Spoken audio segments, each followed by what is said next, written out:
Bueno, buenas noches a todos, a todas, bienvenidos.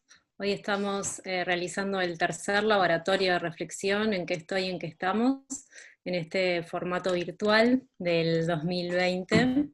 Y este laboratorio es un espacio de intercambio de ideas, de experiencias, de problemáticas a las que se enfrentan los fotógrafos, fotógrafas, artistas, investigadores durante los procesos creativos y de investigación vinculados a la imagen fotográfica.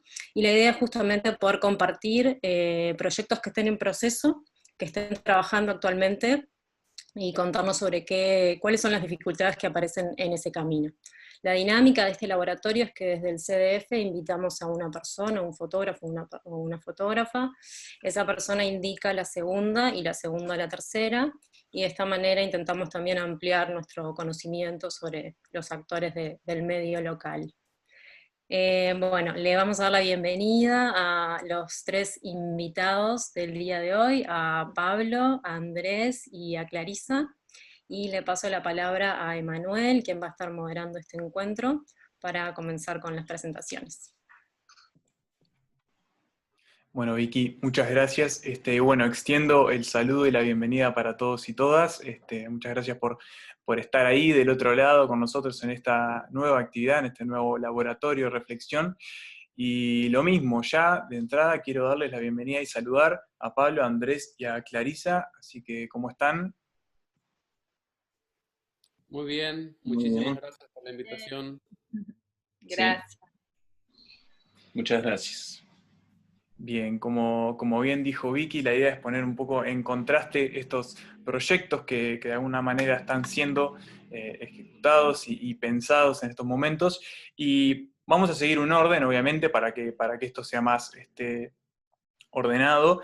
Y la idea es que cada uno de ellos tenga una pequeña presentación del proyecto, de lo que está trabajando, de 15 minutos. Luego de cada una de esas presentaciones individuales va a haber una pequeña instancia en la que yo o alguien de ustedes, de parte del público, le va a hacer una pregunta a uno de ellos, y luego vamos a pasar al siguiente. Al final de todo eso vamos a tener una instancia en donde van a estar los tres acá adelante, en esta especie de escenario virtual que tenemos, donde ahí sí va a haber preguntas abiertas, van a poder hacerle las preguntas que quieran a cualquiera de ellos, y bueno, pueden ser de los temas que ustedes prefieran o que les despierte más interés.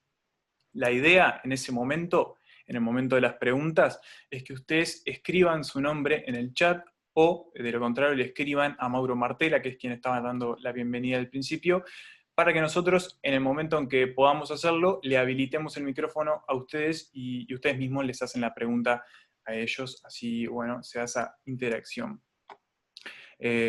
Así que bueno, esa más o menos va a ser el mecanismo que vamos a tener, va a pasar cada uno de manera individual, y ya para meternos en la actividad, sin más preámbulos, Pablo va a ser el primero en comenzar.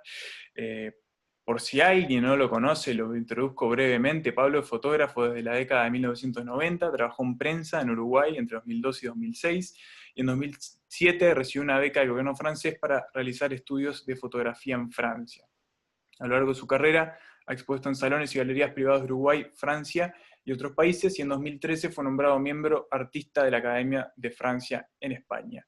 Lo que nos va a presentar Pablo hoy es El lugar de los jazmines, un proyecto que parte de un espacio de reminiscencias, un lugar de identidad sin territorio fijo que oscila entre el recuerdo y el deseo. Así que bueno, Pablo, después de esta brevísima presentación, te cedo el micrófono para que nos cuentes un poco el proceso del lugar de los jazmines, y luego sí, después de estos 15 minutos, vamos de nuevo a una pequeña interacción. Bien, muchas gracias. Gracias a todos por la invitación y por la escucha. Voy a hablar sobre el lugar de los jazmines, que es el proyecto en el que vengo trabajando desde hace ya un tiempo. Me parece importante para hablar de esto mostrar un poco de qué venía yo, por dos razones. Porque me parece que el trabajo se desprende naturalmente de lo que yo venía haciendo antes. y porque yo soy, en mi forma de trabajar, yo no puedo ir a tiro hecho, no puedo ir hacia algo demasiado definido, siempre estoy trabajando como en un estado de pérdida y de deriva, y voy comprendiendo mejor lo que voy haciendo de manera retrospectiva, un poco mirando hacia atrás, o a veces mientras lo hago. Entonces, mirar estos dos trabajos que voy a mostrar, o los extractos de estos dos trabajos que voy a mostrar, me parece importante por eso.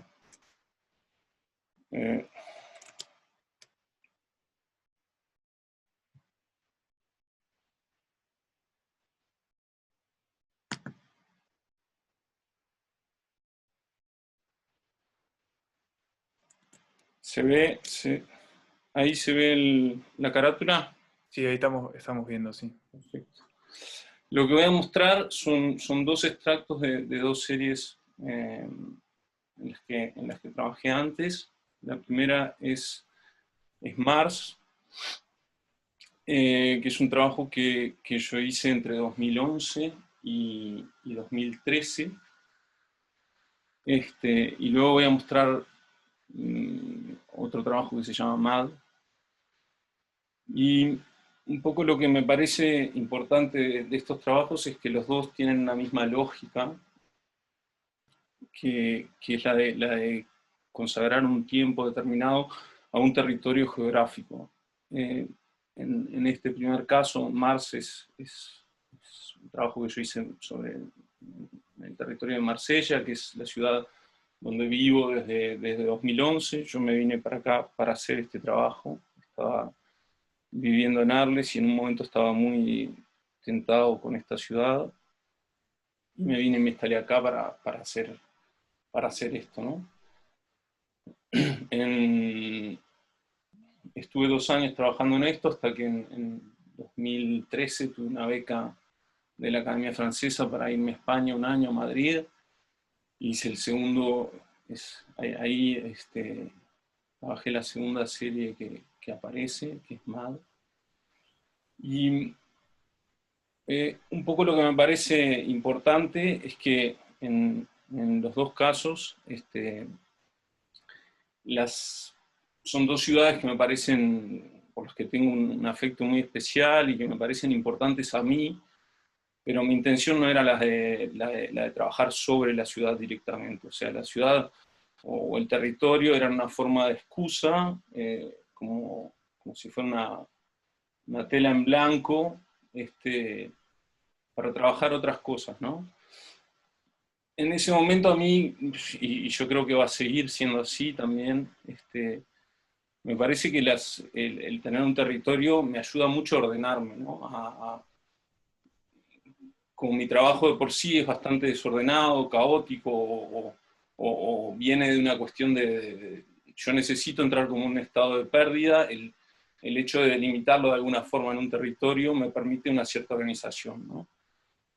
Además está el tema de que muchas veces eso genera la posibilidad de un financiamiento, una beca, una residencia, que se transforma en algo que viabiliza un trabajo, ¿no?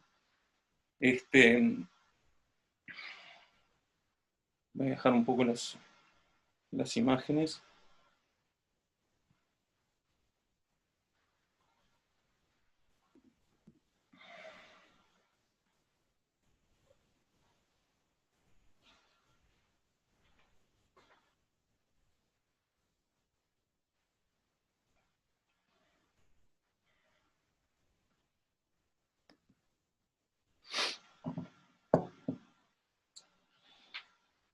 Lo que... No tengo otra forma de pausar el PDF, así que voy a hacer de esta manera. Un poco lo que me pasó de manera inconsciente antes y durante estos trabajos, y de manera consciente y deliberada después, fue que empecé a tomar elementos de estos trabajos de forma deliberada y articular discursos olvidándome de dónde venía cada foto, ¿no? O sea, de pensar en términos de mar, SOMAD, y armaba un políptico, o una muestra, o un libro, en base a elementos que iba tomando de cada uno de esos trabajos y de otras fotos que iba tomando de manera más libre. A mí me parece que si bien para la toma el tema de ordenarme por un territorio me sirve, a la hora de articular un discurso me limita y me quita libertad. Entonces empecé a utilizarlos de esta forma. Esto que se muestra ahora son parte de exposiciones que se llamaron Fábulas, Manera Negra, Solo, que de alguna forma tomaban elementos de los dos trabajos para mostrar.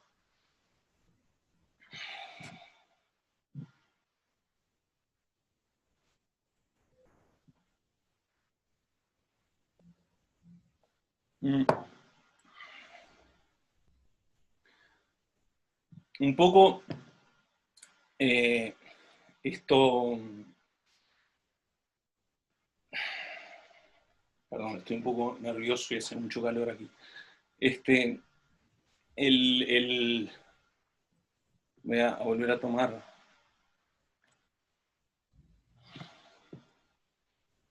Me voy para atrás.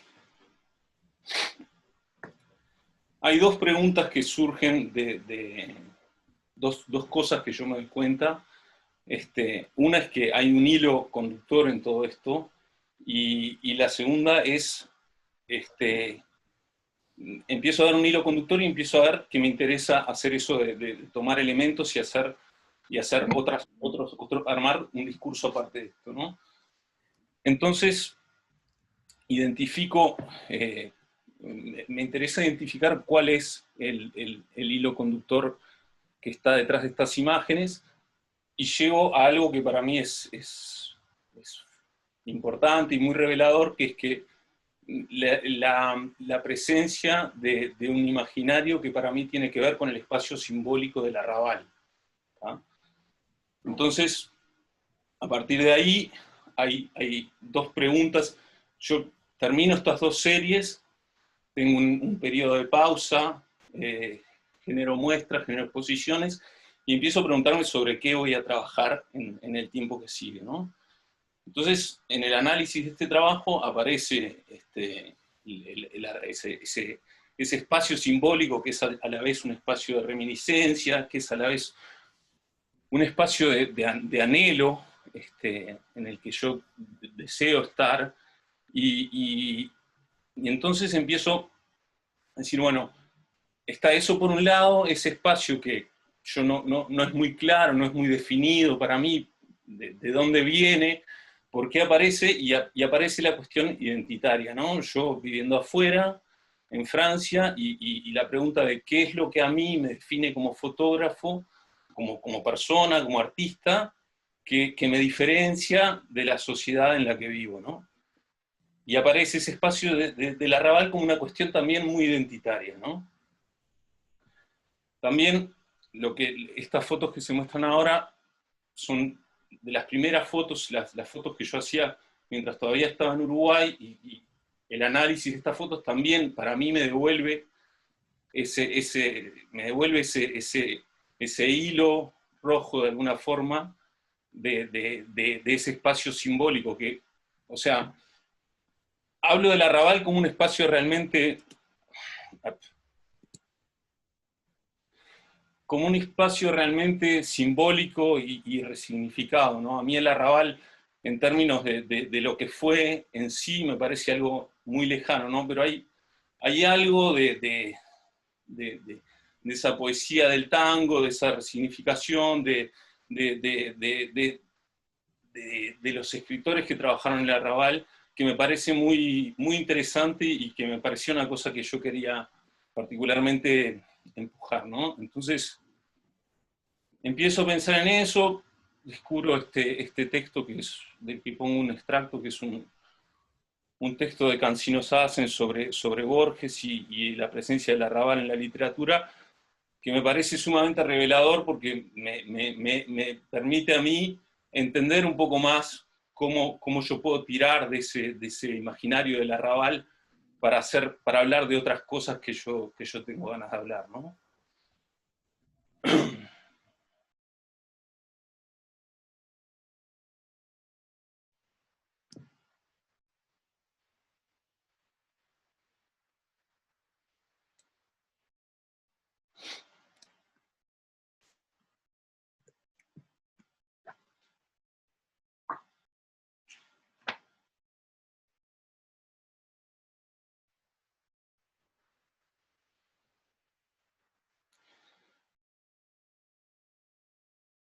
Aquí empiezan las fotos que hacen parte del proyecto, hay fotos que vienen desde hace mucho tiempo y fotos que son más nuevas del trabajo, de estos, yo diría, estos 2 o 3 últimos años. Para mí hay un cambio bastante grande acá porque, de alguna forma, con respecto a los trabajos anteriores, yo termino con una lógica de funcionamiento, de pensar en un territorio y un tiempo dedicado al territorio, que era una lógica además usada por muchos de los fotógrafos que a mí me interesan, y uso un espacio que es simbólico y que es lo que tira y me organiza para trabajar, ¿no? Para mí hay tres componentes de alguna forma que me parecen importantes en esto del arrabal. Por un lado es como un espacio de reminiscencia, porque hay cosas que aparecen, que están en mi memoria en algún lado, que hacen parte de mí y que yo no puedo identificar de forma clara de dónde vienen. O sea, es algo que está y yo no sé cómo o por qué, pero está muy presente, ¿no? Y eso me parecía la base de una cuestión identitaria muy importante, ¿no? Luego está el arrabal como un espacio de añoranza al que tampoco sé por qué, pero de alguna forma yo siempre quise pertenecer a eso, ¿no? Mi forma de fotografiar desde que empecé fue la de la deriva, la de estar en la calle, la de estar con la gente, y eso es lo que a mí me interesa y lo que me parece palpable como materia para trabajar. Y lo otro es que yo me acuerdo que una vez escuché a Muñoz y Zampayo que hablaban de Alex Sinner, que es un cómic que a mí me interesa mucho, y hablaban del margen o de la marginalidad como un espacio que a ellos les permitía hablar de un montón de cosas, ¿no? A mí el arrabal, tomar el arrabal como sujeto, me permite abordar una serie de temas que yo no podría abordar de otra forma, ¿no? Yo creo que mi trabajo o yo quisiera, mis intenciones son que mi trabajo sea del orden poético, en el sentido, no porque esté haciendo un juicio sobre mi trabajo, sino porque me parece que la intención es evocativa, sobre todo, y me parece que el arrabal me permite de alguna forma tocar temas como el deseo, como la nostalgia, como la ausencia, como el dolor, como la tristeza, que yo no podría trabajar de otra forma, ¿no? Hay dos, sí, yo lo separo como en dos formas de trabajar y para mí es bastante claro. Por un lado están la deambulación y la deriva, que es algo que siempre hizo parte de mi forma de trabajar y creo que por ahora voy a seguir muy agarrado a eso porque eso me permite entrar en un estado de situación que me posibilita acceder a ciertas cosas que otras formas no me lo permiten. Y después hay un cambio importante en este trabajo con respecto a los anteriores, y es el tema de la fotografía de forma muy frontal y muy cercana con la gente, con con una aceptación de por medio y una fotografía que tiene mucho que ver con la intimidad también, ¿no? O que se genera en un espacio de intimidad. Para mí la fotografía, como yo la trato de hacer, es una cuestión de distancias, sobre todas las cosas. Yo diría que sí, que sobre todas las cosas, y es el tema que a mí me obsesiona cuando yo hago fotos, es poder estar... Ahora a veces me voy hacia atrás, pero trato de estar muy cerca de las cosas, ¿no? Y de los otros. Y el problema es que en fotografiando como yo estaba fotografiando hasta ahora, había llegado a un límite en eso que no podía pasar si no era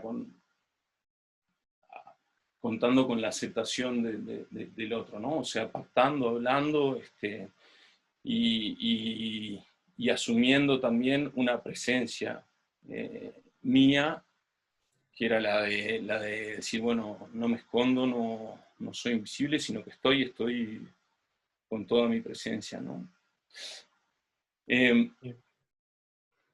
Yo lo que quise de alguna forma y lo que estoy trabajando desde que empecé con esto es que si iba a pasar esa línea de estar autorizado o de que el otro me permitiera fotografiarlo, quería llegar a un lugar mucho más cercano. No quería quedarme en un retrato que implicara una cierta distancia, sino que quería como llegar a la posibilidad de que los velos se cayeran de alguna forma, de que las formas se cayeran, ¿no? Y de hecho trabajo mucho en eso en los últimos años, ¿no? En abordar a una persona cuando estoy haciendo esto y tratar de que todas las formas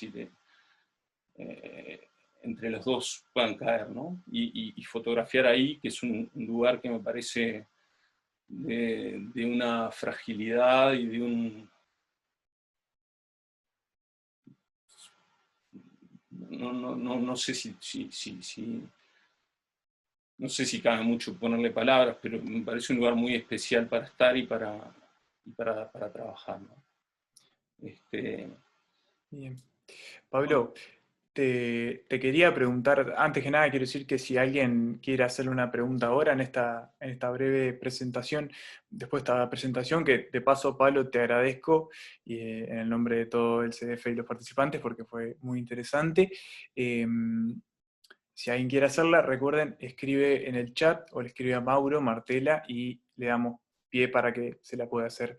Pero, Pablo, antes que nada, me quedé muy, muy enganchado de tu manera de plantearte los trabajos, porque esa cuestión de la deriva, de cómo vas encauzando este rumbo que al principio no es fijo y que te puede llevar por un montón de situaciones y lados diferentes. Y me interesa saber si en algún momento, porque por lo que nos diste a entender, eso para vos se ha convertido, no sé si la palabra es en una ventaja, pero sí en una herramienta que te permite ir hacia los proyectos. Y te quería preguntar si esa situación de la deriva algún momento se convirtió en una dificultad que tuviste que sortear más allá de lo que regularmente haces cuando estás en esa situación. No sé si te entreveré mucho con la pregunta. No, es raro, ¿no? Sí, a veces puede ser como infantil, como torpe, como tener, no sé, yo tengo 43 años y a veces que no sepas cómo se hace un trabajo, que no tengas una estructura para trabajar, sino que no, o sea, no. Yo hace un tiempo hablaba me invitaron para hablar con unos alumnos de una escuela y yo decía, yo no sé cómo se hace esto que yo hice acá en este libro. Lo único que sé es que yo tengo que estar y que pasar horas en esto y estar ahí. Y ahí las cosas caen de alguna forma como un accidente, como una cosa rara que a veces no sabes ni cómo pasó. Y sí, yo qué sé, cuando tuve mi primer hijo, tenés un gurí y un montón de responsabilidades y estás en la calle caminando y perdiéndote y no es seguro que ganes plata y todo eso. Sí, no es anodino, es una cosa que... Pero bueno, por otro lado, también hay que asumirse y, y bueno, y entender que las cosas para mí no vienen de otra forma y que aprender a conocerse y a entender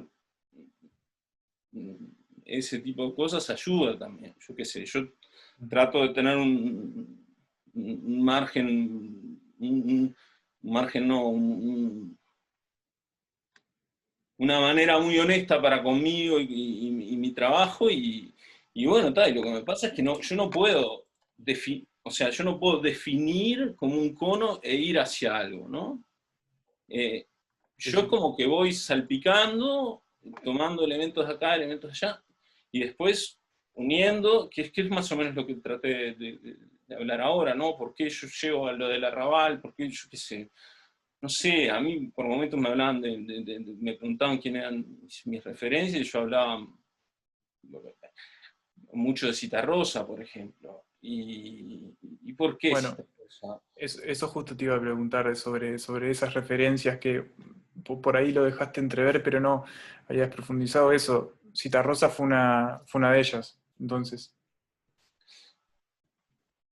Citarrosa para mí es una referencia enorme porque por un tema de sobriedad, de justeza, de,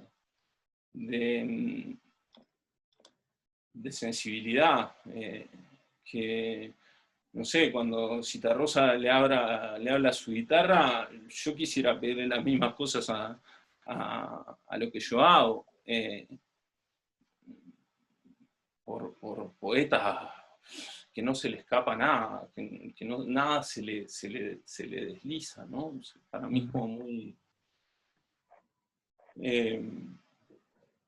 sí, después hay muchos fotógrafos, evidentemente. Eh, el tipo que más miro hace muchos años es Anders Petersen, pero miro a los japoneses, miro a fotógrafos clásicos franceses, miro mucho los nórdicos en los últimos años. Están los cómics, los ambientes de los cómics me interesan muchísimo. Y bueno, y va por ahí. Bien, No sé si contesto. bien, bien. Sí, perfectamente. Bueno, Pablo, te agradezco la presentación. Ya vamos a volver con vos al final de esta actividad, cuando estén todos juntos. Pero ahora tengo que le tengo que dar paso al segundo participante, a Andrés Boero Madrid, que bueno, ya está ahí con nosotros. Andrés, ¿estás por ahí? Sí, aquí. Buenas noches. ¿Cómo andás? Todo bien, bárbaro. Mejor imposible, Me- aprovechando el invierno. Sí, bueno, me alegro. Y lo mismo, por si alguien no lo conoce, lo voy a presentar muy brevemente. Andrés es fotógrafo y docente y se graduó como director de fotografía de la Escuela Internacional de Cine y Televisión de San Antonio de los Baños, en Cuba. Por sus proyectos ha sido premiado varias veces y entre los reconocimientos se encuentra el Fondo para el Desarrollo de Instituciones Artísticas del Interior del MEC, que se lo ganó el proyecto Residencia Batelón, que está ubicada en la localidad de Villa Soriano. Hoy Andrés, de todas formas, nos va a hablar de Apuntes para un paisaje en común, que se relaciona con la residencia, ya nos va a contar por qué, que es un trabajo en conjunto con el argentino Daniel Fite, que está realizando desde principios de 2019 y que se basa en un encuentro de experiencias, paisajes y diálogos que son desdoblados en exposiciones y publicaciones. Así que bueno, Andrés, te cedo para que nos comentes un poco sobre Apuntes para un paisaje en común. Bueno, muchas gracias. Bueno, antes de arrancar me gustaría darle las gracias a Pablo por invitarme y hacer este enlace entre Europa y América y Francia y Uruguay, ¿no? Bueno, a las familias del CDF por la confianza y la oportunidad de compartir mi laburo, mi trabajo. Siempre es un placer sentir ese cariño, ¿no?, que tiene el CDF con nosotros, con nosotres. Bueno, como bien decías, le voy a contar un poquito sobre un proyecto que venimos trabajando con... a ver si lo hice bien, si lo ven en pantalla completa ahí. Sí, lo estamos viendo ahí, sí. Perfecto. Entonces les voy a contar un proyecto que venimos trabajando con un gran amigo, un maestro para mí, Daniel Fite. Con Daniel nos conocimos en la clínica de Diana Eisenberg en Buenos Aires y en 2014, 2015 aproximadamente.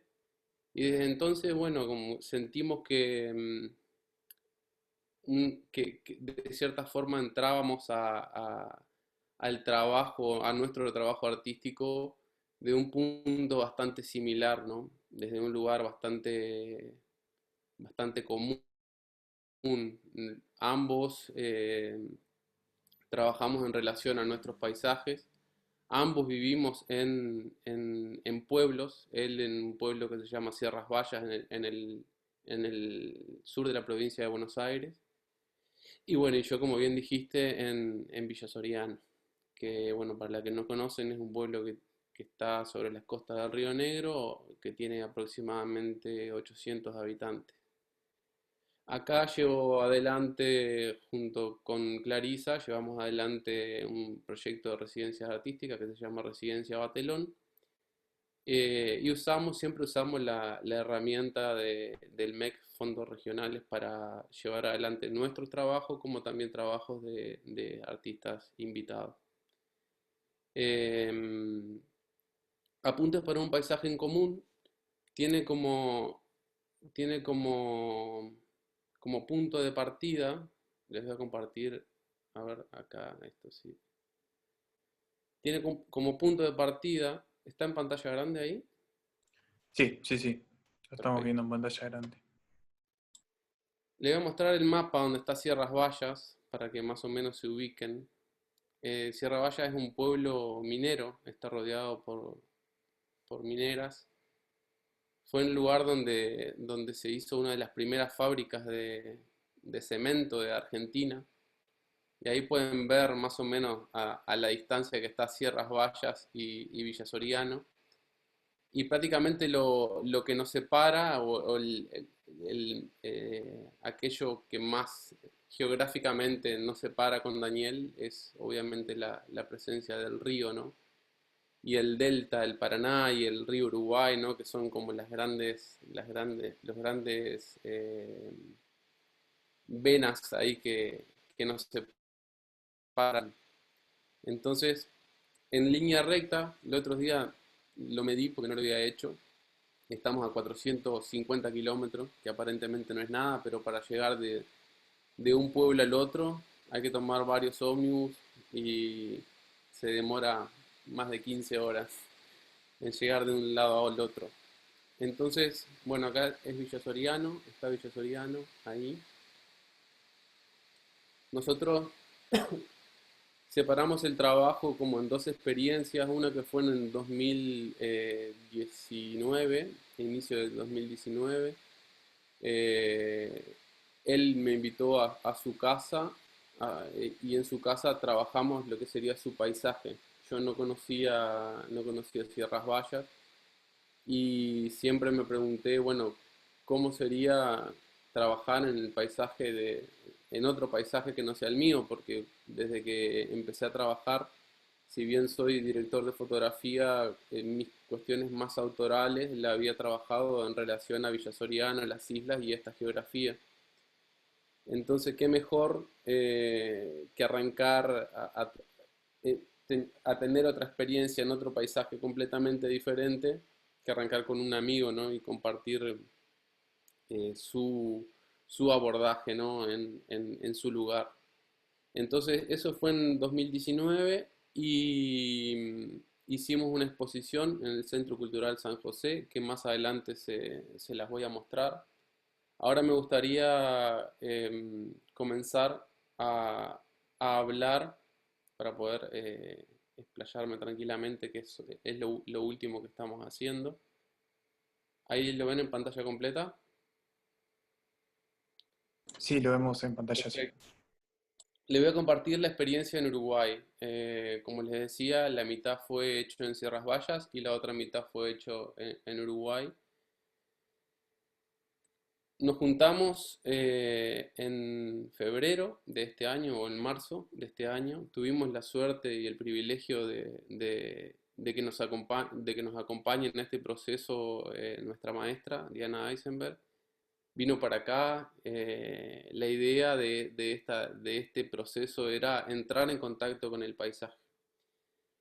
Como te dije anteriormente, el paisaje para nosotros es la materia prima y es lo que nos posibilita, un poco como decía Pablo recién, esas derivas. Yo me sentí muy identificado con su forma de trabajar porque siento que utilizamos y que utilizo mucho esa sensación de estar a la deriva, ¿no? De correr por un flujo y dejarse llevar y ir encontrando cosas en el camino. Y esa sensación me parece que se describe muy bien en lo que es un proceso, ¿no? En lo que es el no saber muy bien hacia dónde vamos, ¿no? Pero sí sentir que estamos en un flujo creativo, sí sentir que estamos atrás de una búsqueda, ¿no? Un poco la excusa de que ellos vinieran era entrar en contacto con el lugar y conocer, ¿no? Y buscar estos posibles diálogos. Yo particularmente no tenía ninguna, ninguna idea. Simplemente la idea era recibirlo a Daniel acá y ponerme a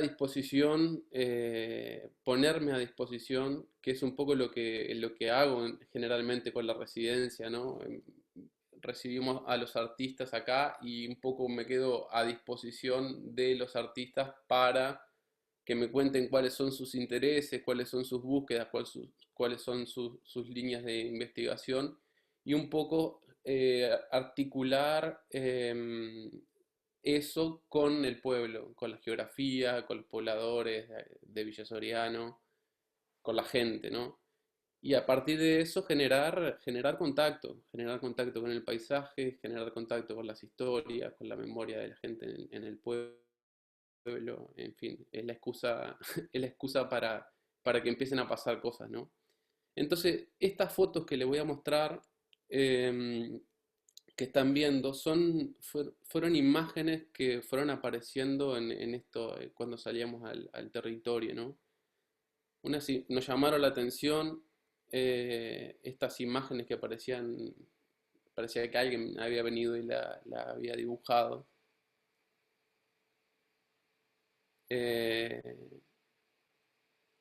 Y un poco lo que prácticamente hicimos o hice ahí enseguida fue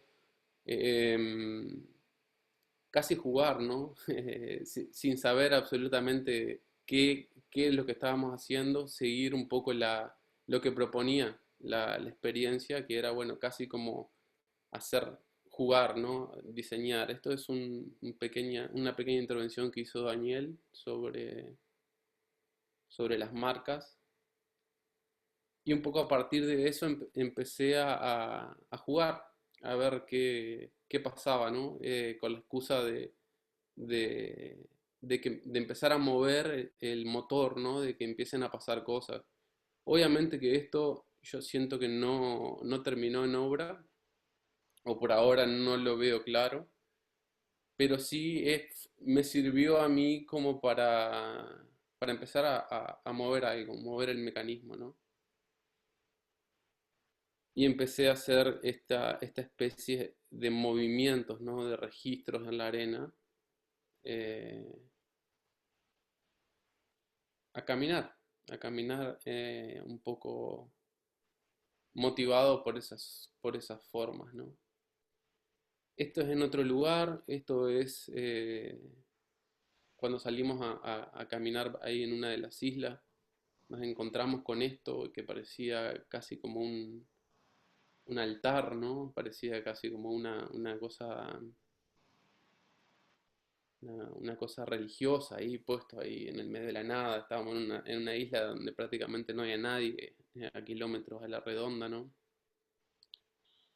Y bueno, pregunté, un poco el que nos guiaba por ahí es un amigo que es fotógrafo de acá de Villa Soriano también, que se llama Lucas Mariño. Le pregunté a Lucas qué era esto y me dijo que los pescadores lo usaban para que el pescado no se les pudra. Entonces vienen, descargan el pescado ahí y les tiran estas ramas y en verano como no tienen freezer ni nada para que no se les pudra, lo dejan ahí para que quede más fresco el pescado.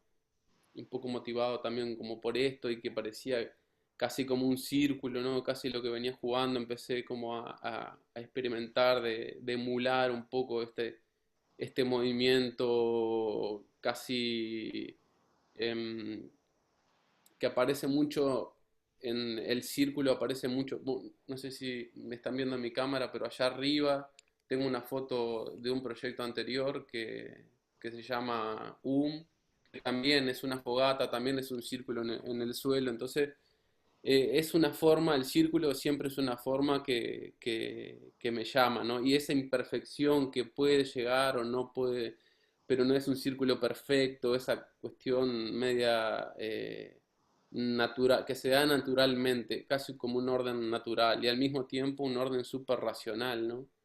Tiene como esa ambigüedad que me interesa explorar. Bueno, todo esto son eh, búsquedas que por ahora no han terminado en nada, ¿no? Son simplemente, como le decía, acciones que posibilitan nada, una búsqueda, ¿no? Un estado. Él es Lucas y ahí, bueno, estábamos en una isla y no sabía cómo para dónde agarrar y estaba preocupado. Ahí estamos con Daniel en la isla. Bueno, antes de entrar con esto, no sé cómo vengo de tiempo, si todavía Sí, tengo.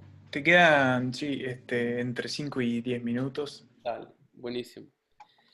Bueno, entonces, una de las cosas una de las, voy a quitar acá, una de las cosas que, que he aprendido y he como disfrutado del proceso con Daniel es que siempre es una compañía, ¿no? Es decir, estar haciendo una obra en conjunto con alguien es como un espacio de cuidado, que muchas veces estando solo es es más sufrido. A mí me ha pasado, por ejemplo, que bueno, hay cuestiones en las que uno queda completamente vulnerable, ¿no? A la intemperie, eh, mucho, mucha incertidumbre, ¿no? Muchas cosas que quizá uno sabe lo que no quiere, pero no sabe lo que quiere, ¿no? Entonces, eh, yo creo que es un estado de vulnerabilidad en estar produciendo que tiene que ver con uno estar tranquilo con uno mismo, que sabiendo que está trabajando lo necesario como para, para que la obra que se llegue tenga un nivel de verdad, ¿no? Y tenga un nivel de coherencia, ¿no? Con el camino que venimos recorriendo. Y bueno, en este proceso nos hemos preguntado reiteradas veces, ¿no? Bueno, ¿qué significa el trabajo que estamos haciendo, ¿no? ¿Qué significa el paisaje para nosotros? ¿Cómo es, ¿no? Esa búsqueda? ¿Qué nos genera esa búsqueda? ¿Qué preguntas y hacia dónde nos mueve, ¿no? Y Daniel en una de nuestras charlas dijo una cosa que para mí me marcó mucho y creo que eso también es lo lindo de estar trabajando de forma colaborativa. Em, dijo, yo siento que el estar creando, el estar en un proceso de creación, muchas veces es como estar en un cuarto oscuro. Es como estar en un cuarto completamente oscuro y al fondo hay una endija, una luz, y muchas veces vamos atravesando ese cuarto y vamos tanteando y vamos entendiendo por dónde es, por dónde no es, y vamos siguiendo esa luz que es como una intuición, que es como funciona como una verdad, como algo que sabemos, es por ahí, pero no sabemos muy bien qué cosas hay enfrente de nosotros, con qué cosas nos vamos topando, ¿no? Entonces, esto me pareció muy fuerte simbólicamente, me pareció como muy bueno, ¿no? En algún punto, esa sensación. Y a medida que fuimos, ahí voy a volver a lo que estaba recién, a ver si... Ahí lo ven en pantalla grande la imagen de un rancho. Sí, lo estamos viendo, sí. Perfecto. Y llegamos ahí en las islas, llegamos a donde estaban los pescadores, ¿no? Esto es un lugar un rancho, ay, ahí va. Estas son fotos de Lucas Mariño, que está haciendo un proyecto también acá sobre los pescadores, que me las prestó como para que ilustrarle, para que vean cómo viven los pescadores en estos ranchos. Em, y bueno, una de las cosas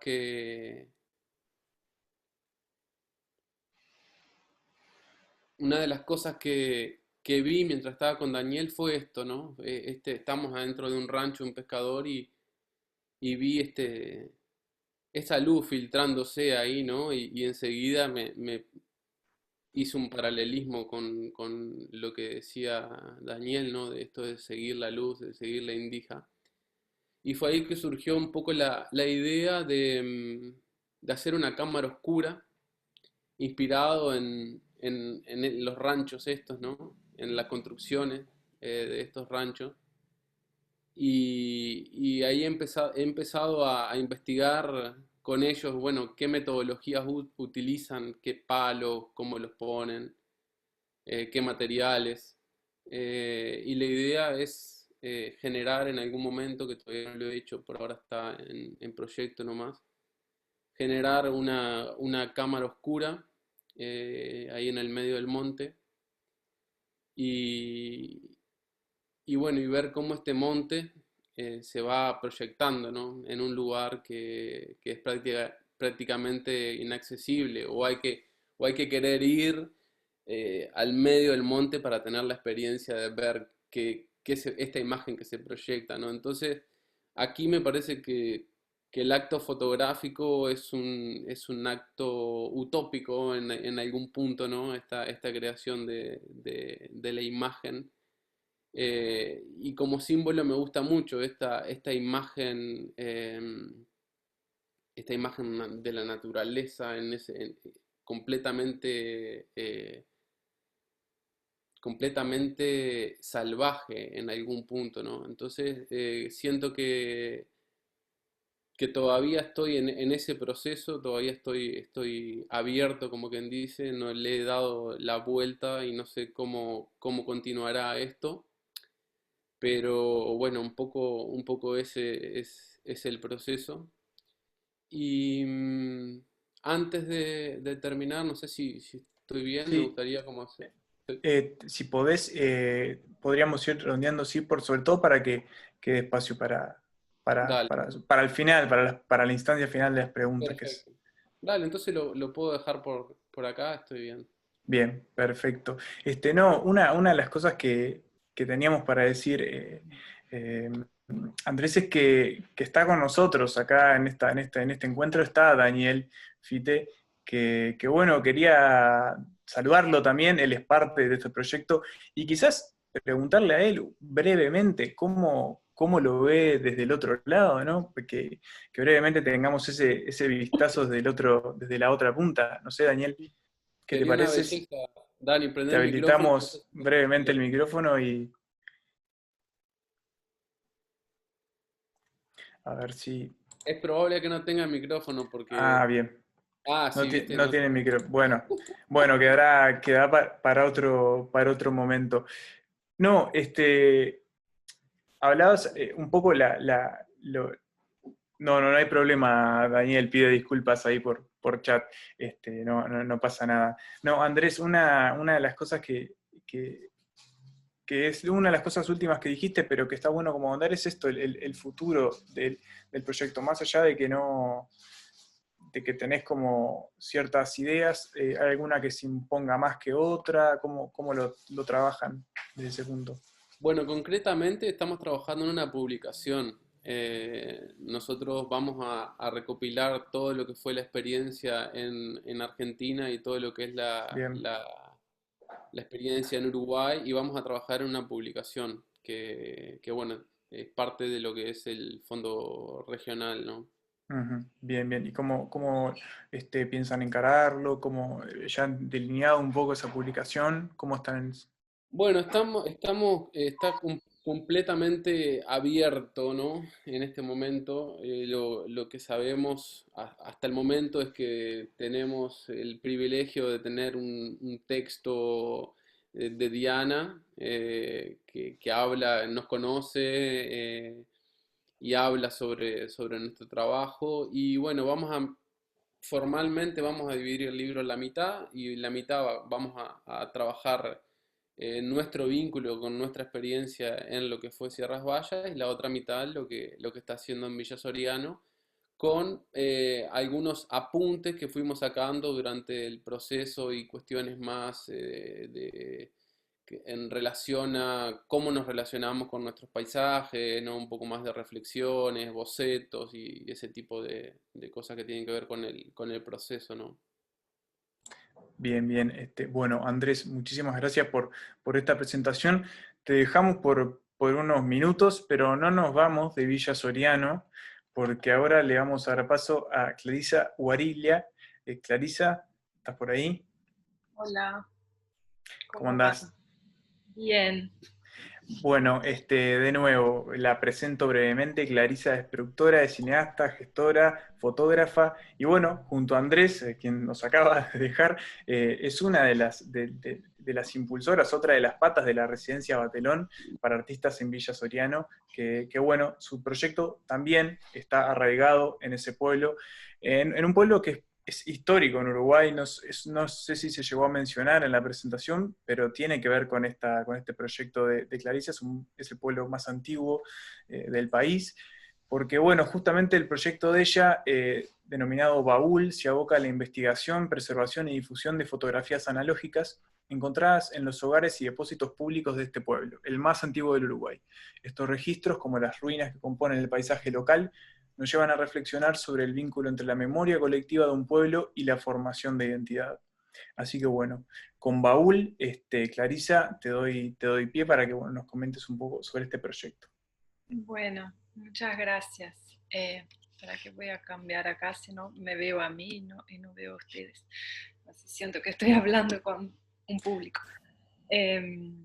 Bueno, agradecer antes que nada a Andrés por haberme invitado y al CDF por la oportunidad de presentar ese proyecto, que es la primera vez que lo presento públicamente. Y bueno, apenas corregir brevemente la introducción que me hiciste. ¿En qué le erré?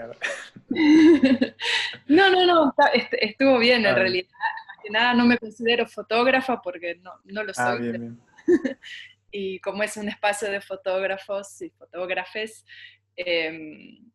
y ese proyecto mismo no termina en una obra, es un proyecto de investigación y preservación y difusión, como lo describiste.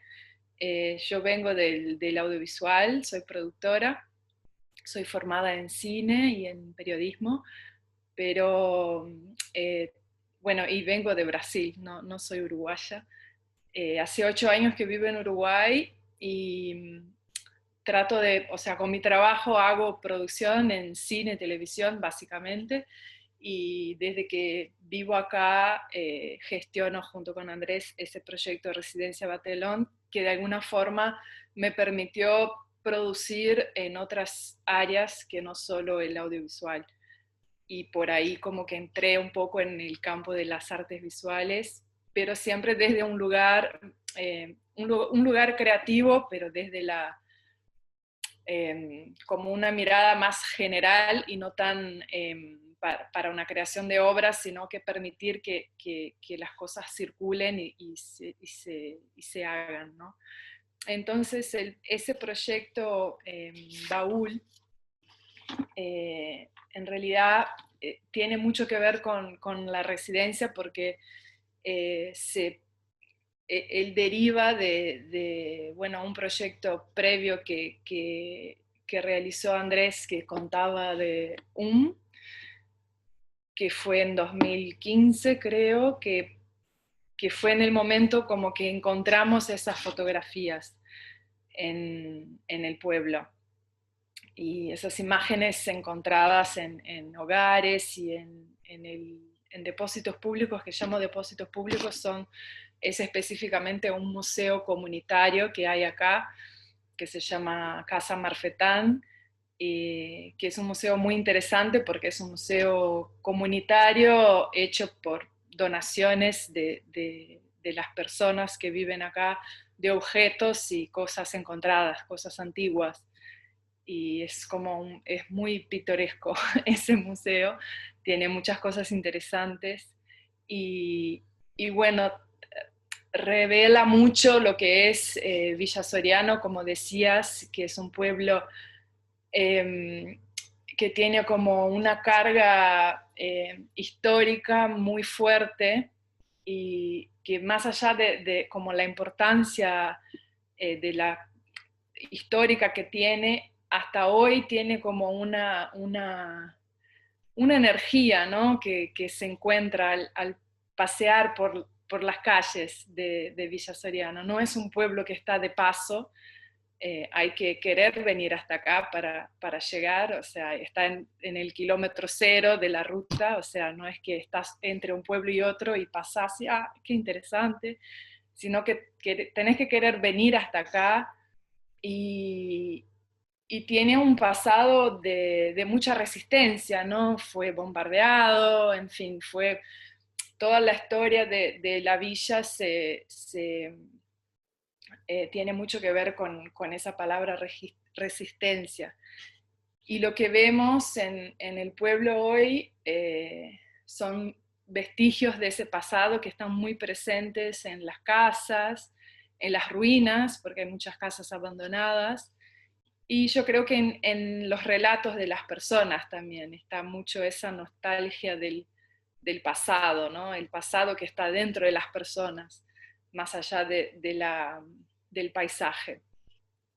Bueno, y cuando nos encontramos con estas imágenes, ahí en el 2015, surgió un poco la necesidad de hacer un proyecto específico que fuera solo sobre las imágenes encontradas, generando un archivo fotográfico de Villa Soriano. Y que tuviera como resultado la difusión de estas imágenes y la interactividad de ese material con las propias personas que viven acá. Entonces les voy a mostrar, sin más preámbulos,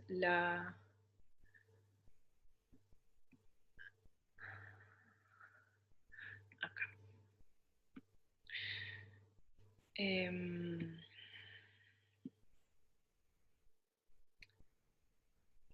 bueno, ¿ven ahí? Sí, sí, estamos viendo perfecto. Bueno, ese proyecto también fue ganador de un Fondo Regional para la Cultura del año 2018. Y, y bueno, lo que hice acá en realidad fue poner un pequeño disparador de lo que está por detrás de la idea del proyecto. Es un poema de un poeta brasileño que se llama Wallis Salomón. Lo leo rapidito. Agotado el yo, resta el espanto de que el mundo no haya sido arrastrado junto de golpe. ¿Dónde y cómo almacenar el color de cada instante? ¿Qué trazo retener de la translúcida aurora? ¿Incinerar el leño seco de las amistades chamuscadas? ¿El perfume acaso de aquella rosa lívida? Antes de que el mañana se desmorone aquí, todavía hoy se olvidará lo que trae la marca de agua de hoy. Nada, puse esas palabras, me parecían como muy conectadas con la esencia de ese proyecto, que es un poco cómo mirar hacia el pasado nos puede ayudar a entendernos qué somos y hacia dónde vamos. Y bueno, esa primera fotografía que está ahí un poco también como para decir, ese hombre que mira hacia un lugar que no vemos y que como que de alguna forma que está ese fuera de cuadro que es el mañana que no sabemos qué es, ¿no? Me pareció como que tenían que ver, así que paso a... Ahí va. ¿Ahí lo ven? Sí, sí, ahí pasó la diapositiva. Bueno, entonces ahí hay como... esas dos primeras fotos son del río, ¿no? De la playa, un poco más o menos el mismo lugar parecido donde está el señor este, como para también generar una lectura sobre esas imágenes, que es una lectura mía, personal, pero la idea es que cada persona pueda leer ese archivo de diferentes formas. Y para eso pensé que es el proceso en el que estoy, en realidad, eso se va a generar una página web con todo el archivo, y lo que estamos pensando ahora es justamente cómo hacer esas líneas de posibles caminos para poder leer ese acervo. Puede ser a través de una cosa más lineal, ¿no? de las épocas, los lugares, los tipos de fotografías, si son retratos, si son fotos más de registro cotidiano, y las propias colecciones de las familias, ¿no? Los nombres de las familias. Estas son fotos que salieron del acervo del museo ese que comentaba, que son fotos carné de los primeros años del siglo XX.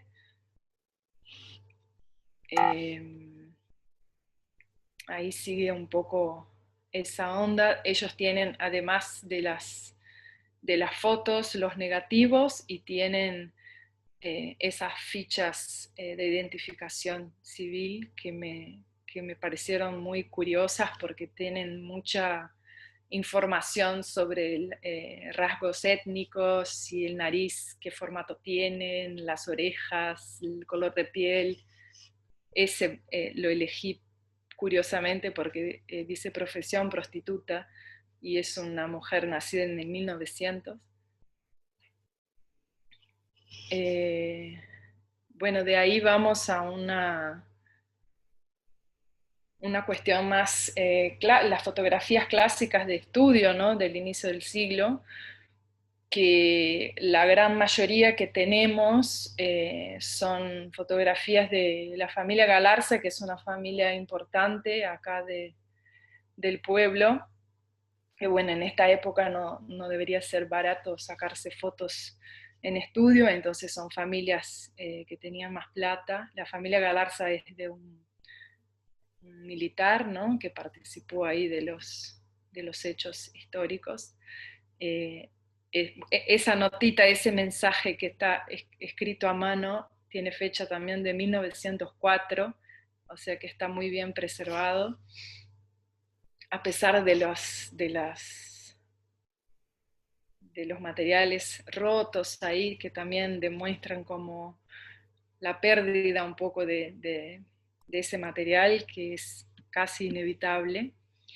Y después pasamos a una era donde la imagen, la fotografía como tecnología ya estaba más difundida, y los retratos pasan a ser hechos en casa o al aire libre, aunque muchas veces sigan el formato ese de, ¿no?, el varón sentado, la mujer parada con la mano sobre el hombro, aunque sea una foto completamente técnicamente mal hecha, no en estudio, pero se ve como que todavía intentaban reproducir lo que era anteriormente la puesta en escena del retrato. Y bueno, a mí me gusta mucho la última, porque es como empieza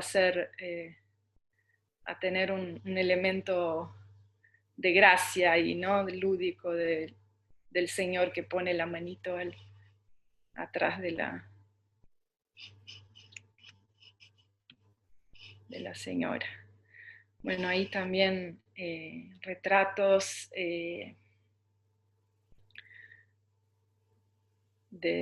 bueno, acá en estos dos de la punta, de la derecha, vemos también locales más emblemáticos del pueblo, el muelle y el cementerio, o sea que también empezaron a sacarse las fotos en los lugares, y eso es algo también, es una otra propuesta de lectura sobre el acervo a través de los locales, y ahí vemos ya también las fotos, ¿no?, con la casa, el auto, el barco, como los bienes materiales también se incorporando al registro.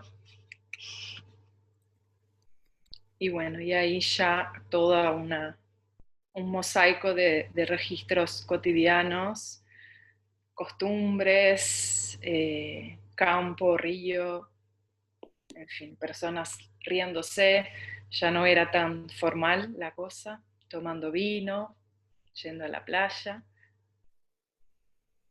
Bueno, esa dupla de fotos también me gusta mucho, porque también ya revela una época donde ya las personas ya reaccionaban a lo que era la imagen fotográfica, ¿no? Sea rechazando el retrato, sea sonriendo para la cámara y contentos. Hay también momentos, instantes de imperfectos. Es un poco pasando en general por el material, porque es bastante amplio el archivo que tenemos, así que hice una selección. Clarisa, mientras nos mostrás la foto, había una pregunta entre el público, de Francisco Jarrín, que quizás un poco se la contestaron en el chat, porque pregunta si Villa Soriano es la primera población uruguaya. Marta habla de que es la primera que ha permanecido en el tiempo, que antes subieron otras. No sé si vos querías acotar algo sobre eso, sobre el... Sí, o sea, yo no me atrevo mucho con los datos Claro. históricos, porque, bueno, no soy una especialista en eso. Lo que sé es que se fundó oficialmente después de Colonia del Sacramento, que creo que fue la primera, pero era una colonia portuguesa y no española. Entonces creo que como asentamiento español sí es el primero. Era una pequeña puntualización. pero si alguien me quiere corregir... Si hay algún experto en historia, eso. Yo le puedo, ya que estoy Andrés metido sabe acá, más que yo, eso iba a decir. A ver, Andrés. es que en realidad, recién estaba hablando con Francisco por privado, que en realidad es la primera fundación, obviamente que asentamientos ya habían mucho anteriores que no fueron acá en Villa Soriano, ¿no? Fue la primera fundación española. Anteriormente, como dijo Cla, estuvo la fundación de Colonia del Sacramento, ¿no? Bien, buenísimo. Bueno, gracias Andrés por el aporte, por esclarecer la duda para todos. Para que creo que me salió ahí, vuelvo. Bueno, y ahí empiezo un poco a hacer a agrupar las fotos por locales, por lugares del pueblo. Primero la plaza, que es la plaza central donde está la iglesia, y ese obelisco, que antes era un obelisco y hoy queda como la estructura base con un busto de Artigas arriba. En esa época, no se ve arriba, yo no sé si en esa época todavía era el obelisco o no, pero son 3 fotos sacadas del mismo lugar en momentos diferentes. Bueno, eso es el famoso Timbó, que está en la entrada de Villa Soriano y que hoy está muerto. Es un árbol histórico, centenario, creo que vivió más de 100 años y hoy sigue ahí, no en tan esplendoroso como salen las fotos antiguas, porque ya se murió, pero está como el esqueleto y es como bastante simbólico también de ese lugar que va resistiendo con sus ruinas, ¿no? El Timbó es como una ruina más que está ahí bien en la entrada y resiste pese a todo lo otro. Y bueno, ahí son fotos también en diferentes momentos del Timbó, acá un abrazo al árbol que hicieron en la comunidad. Una foto que me gusta mucho que ponen el bebé bajo el sol, solo para salir la foto del bebé con el árbol detrás, con la sillita. Bueno, acá el muelle, que también pasó por muchas transformaciones hasta llegar a lo que es hoy, que es la última foto acá, en una de las varias crecientes que sufrimos con la crecida del río.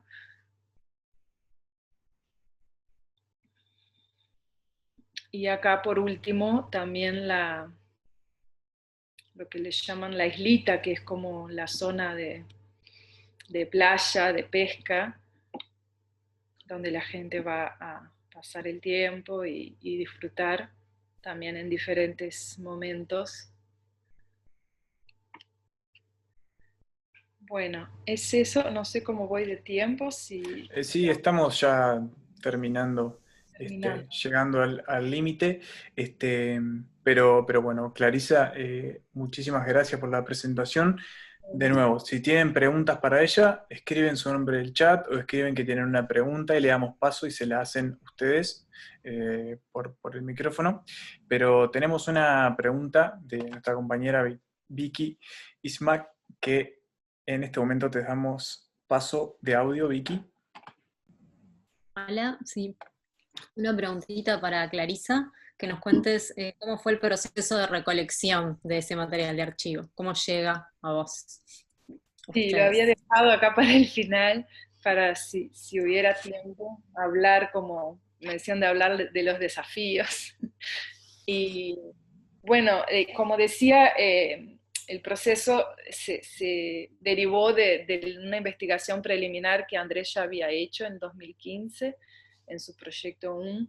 Entonces, de ahí ya teníamos como una base como para seguir investigando y todavía en el día de hoy seguimos investigando. Yo creo que en realidad es un universo inagotable y se va a ser como un trabajo eterno.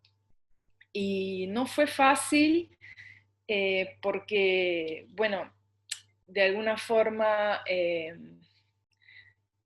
al principio la idea del proyecto era involucrar a los jóvenes del pueblo en ese proceso de búsqueda de archivos, y también porque yo de alguna forma, al ser extranjera, no me siento muy cómoda y veo como que la gente tampoco está muy abierta, entonces hay como una dificultad de entrar un poco en la vida, porque de hecho es la vida personal de esas personas, ¿no? Tienen que abrir sus cajas y su memoria, y eso hay mucha gente que sí lo hace de buena onda y con mucha apertura, y hay mucha gente que no lo hace. Y entonces siempre pensé que iba a ser mucho más fácil involucrar a muchas personas del pueblo, y que se fueran jóvenes mejor, porque también íbamos de alguna forma a conectar los jóvenes a ese universo, ¿no? A la curiosidad de preguntar a sus abuelos dónde estaban las fotos y cómo la... Y bueno, la verdad que no tuvimos una respuesta muy positiva, así como de interés de ellos en traer ese material. Entonces, en realidad fuimos nosotros mismos con la ayuda de Lucas, que lo nombro nuevamente porque es un gran amigo y es de acá, y yo creo que al conocer la gente de acá facilita mucho el proceso de acercamiento. Y bueno, y ahora también estamos como siguiendo un poco ese proceso. Cada vez que viene gente a trabajar en la residencia y que tiene algún tipo de trabajo que involucre el contacto con el pueblo, sea a través de investigación. El año pasado vino una artista argentina que trabajó con las mujeres, entonces a veces, bueno, ella por un lado iba haciendo su trabajo y yo preguntando si tenían fotos, si se podíamos ver, entonces era un poco tratando de entrar con mucho cuidado y mucho respeto, porque entendiendo que hay muchas personas que tienen dificultad en abrirse y en exponer su vida, ¿no? Pero sí, no es fácil. Y sabemos, de hecho, que hay mucha cosa que está ahí escondida, que sabemos que están y no la podemos acceder, por eso, porque hay que ir con mucho cuidado y intentar encontrar esos espacios. Hay pequeños tesoros ahí a los que todavía no han accedido. Sí, de hecho, por ejemplo, hay una señora que sabemos que es aficionada a la fotografía, y bueno, toda su vida sale a pasear con la cámara y saca fotos, y ella trabaja en el ¿cómo se llama? El locutorio, o lo que era antes donde las personas iban a hablar por teléfono. Creo que hoy ya no tiene mucho trabajo. Es locutorio, sí. Sí. Y bueno, ella es la que trabaja ahí, y como es aficionada a la fotografía, tiene como muchas fotos del pueblo. Incluso, por ejemplo, tiene una colección de fotos de ventanas. Tiene una colección de fotos del Timbó, tiene una colección de fotos, o sea, tiene mucha cosa, y incluso algunas las enmarcó y las puso ahí en las paredes de la salita del locutorio. Y bueno, también es también ahí como que trabajando el momento indicado para ir y pedir de nuevo y ver. A veces te dicen que sí, pero después vas y dices, ay, estoy con un problema, no puedo. En fin. Sí, es toda una negociación a veces. Bueno, muy bien. Clarisa, muchísimas gracias de nuevo por esta presentación. Y bueno, y ahora, como les había comentado al principio de la actividad, pasamos a la última parte, que es cuando ustedes y nosotros ustedes y yo en todo caso si no hay preguntas. Consultan las inquietudes que se les hayan despertado por los proyectos, hablan con ellos, con los autores, expresan lo que quieran expresar. Pero bueno, como les dijimos, hay un orden. La idea es que escriban su nombre o pongan "quiero preguntar" en el chat, o le escriban a Mauro Martela, y cuando sea el momento les damos paso a través del micrófono. Como todavía no hay preguntas, por lo que veo, me gustaría hacer una a mí, que en realidad va dirigida a Pablo y a Clarisa, porque Andrés un poco me la contestó, y me gustaría saber los futuros de estos dos proyectos, tanto el de Pablo como el de Clarisa. Quizás podemos arrancar por vos, Pablo, porque sos el que hace rato no habla, así le dejamos descansar un poco a Clarisa, que acaba de presentarnos.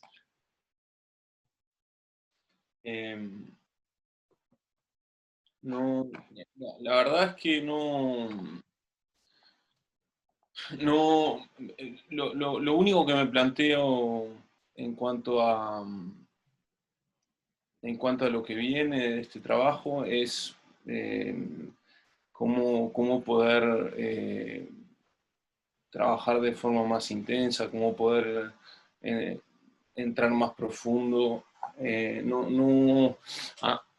Antes en otros proyectos pensaba, de repente ya estaba con una forma final consciente y tendiendo a eso, y ahora no. No, a ver, no, y estoy parte cierto y parte no.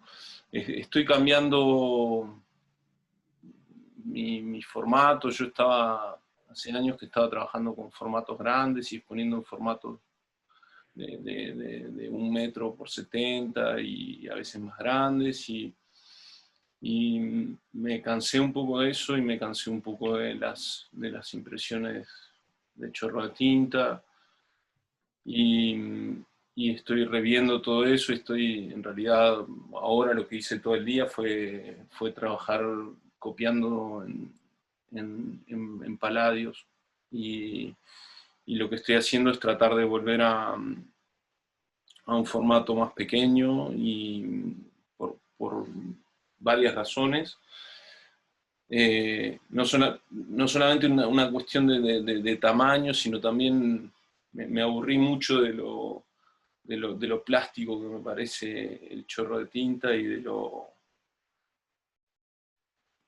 lo poco vivido, y que eso también tiene como una incoherencia con lo que yo quiero hacer de mi trabajo, con las intenciones. Entonces estoy trabajando en eso, pero como parte de una experimentación formal paralela, ¿no? No es que yo sepa ya que esto va seguro a eso, ni que yo tengo siempre como una predilección muy grande por los libros, porque es un soporte que me interesa particularmente, que es la forma en la que yo conozco más a los fotógrafos que me gusta ver, porque me puedo pausar cuando yo quiero, porque puedo revisitar los trabajos, porque es accesible, porque lo tengo en casa.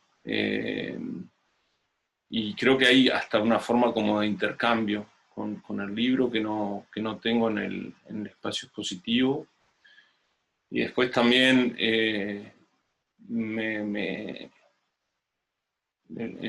ahora volví a mostrar trabajo, volví a exponer, pero había parado desde 2016, había parado porque siento como que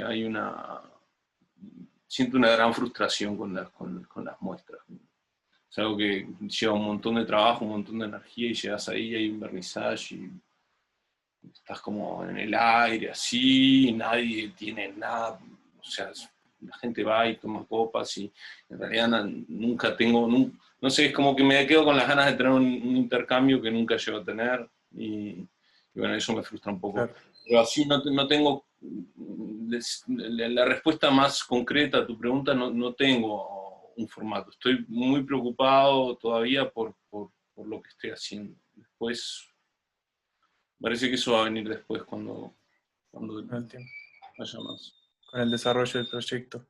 Bien, bien, bien. Clarisa, ¿cómo tu caso? Bueno, como decía, la idea es hacer una página web como si fuera un banco una base de datos con esas fotografías, donde de alguna forma, a través de palabras claves, se pueda navegar de diferentes formas de lectura, ¿no? Sea a través de los años, sea a través de los tipos de fotos, sea a través de los lugares. Eso era como la primera idea de difusión del material. Y luego yo tengo un deseo de que las personas que viven acá puedan verlo, interactuar con esto. Y eso siempre es algo que desde la residencia pensamos, porque siempre estamos haciendo muchas actividades con el pueblo. Bueno, es un pueblo chiquito, la mayoría de los habitantes son personas mayores, o son personas muy chicas, o son personas muy viejas, y entonces siempre es una cuestión cómo vamos a presentar el trabajo que hacemos para el público local, aunque ellos estén completamente involucrados y sean parte del trabajo. Entonces tengo una idea que la quiero probar cuando esté un poco menos frío, que es hacer proyecciones en la calle, al aire libre, en las ruinas, como en las paredes que están como medio ahí deshabitadas del pueblo, o incluso tal vez en lugares con un poco más de gente para que lo puedan ver. No sé si va a funcionar, pero era una idea. Incluso lo hicimos una vez, que fue, lo hicimos cuando hicimos el primer encuentro con esas imágenes, las proyectamos en el Museo Maeso, que es el museo de piezas indígenas, ¿no?, que hay acá. Y también al aire libre, y fue durante un evento que se llama El Grito de Ascenso, que es como un festival de música y de costumbres locales, muy grande, que había muchísima gente, y hicimos esas proyecciones. Estuvo interesante, en el museo fueron algunas personas, y la parte de la proyección al aire libre la hicimos bien junto al escenario. Entonces como que no había mucho, como que quedábamos chicos, ¿no?, al lado del gran festival, era como Claro. algo que no tenía mucho impacto. Entonces nada, es como ganas de probarlo por ahí, a ver si funciona, y ver de qué forma ellos pueden acceder más allá de la internet, y que esté disponible, que ellos puedan tener algún tipo de vínculo con las imágenes. Bien, bueno, gracias. Tenemos un comentario de Francisco Jarrín, a quien le damos ya paso de audio y de cámara porque bueno, quería hacerlo personalmente. Francisco, cuando estés listo.